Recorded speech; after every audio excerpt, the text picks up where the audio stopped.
Alors, je vous explique que le truc, c'est que j'ai fait un live avec, comme d'habitude, les véhicules d'occasion de la semaine, sauf que YouTube m'a désactivé les directs pour une durée de 3 mois, donc je ne peux plus en faire, donc je dois refaire, enfin je vais pas tout refaire, je vais juste en fait vous montrer ce que j'ai retenu de cette semaine niveau véhicule d'occasion.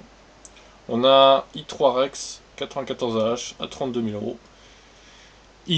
Il a seulement 4000 km, donc ça va, c'est pas énorme. Le prix me paraît pas trop énorme non plus. Même si bon, c'est toujours une grosse somme, hein, c'est sûr, mais bon, pour un i3 Rex, il y a peut-être moins de négocier en plus. Donc j'ai retenu celui-là.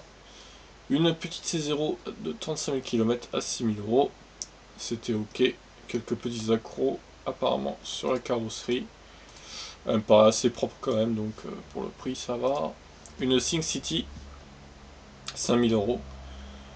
15 000 km, c'est une voiture assez rare, hein. Après, bon, s'il y a un problème dessus, c'est sûr que pour faire réparer ça, eh ben, ça va être la misère, mais bon, c'est un risque à prendre.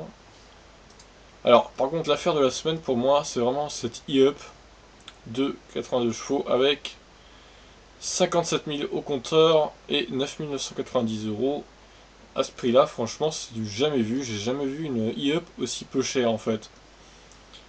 Franchement, c'est une bonne occasion celle-là, je pense. Et en plus, les pneus ont l'air bien. Pour découvrir les véhicules électriques, je pense que c'est la meilleure option de cette semaine.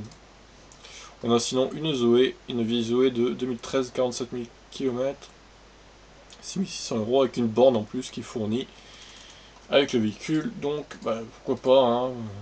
Après, voilà, c'est toujours le problème de question de batterie, mais bon. Elle me paraît pas, le prix me paraît pas énorme, peut-être moins de négocier en plus.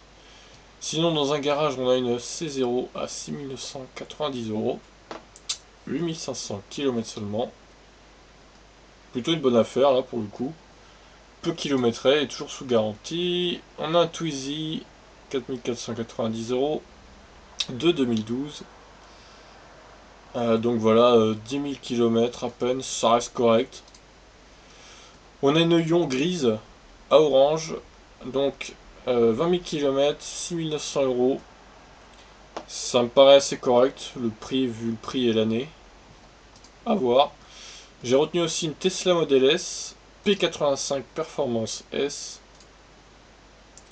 Alors, je me suis demandé durant le live qui n'a pas été enregistré par YouTube ce que c'était que ce truc bleu sur les sièges et le volant.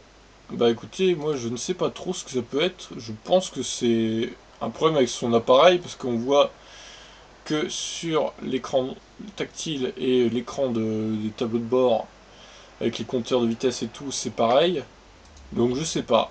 Là, ça se voit encore mieux du coup. Là, mais soit c'est un problème de capteur sur son appareil photo, soit un reflet, je ne sais quoi. Mais ça vient pas de la voiture, hein, je pense.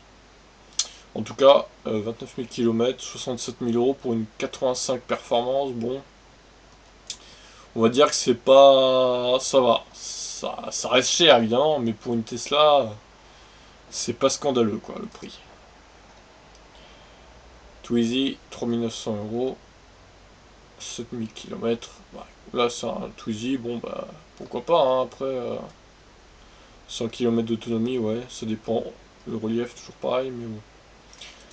Après, voilà, pour découvrir les VE et tout, Twizy, c'est pareil, ça permet de se faire une petite approche.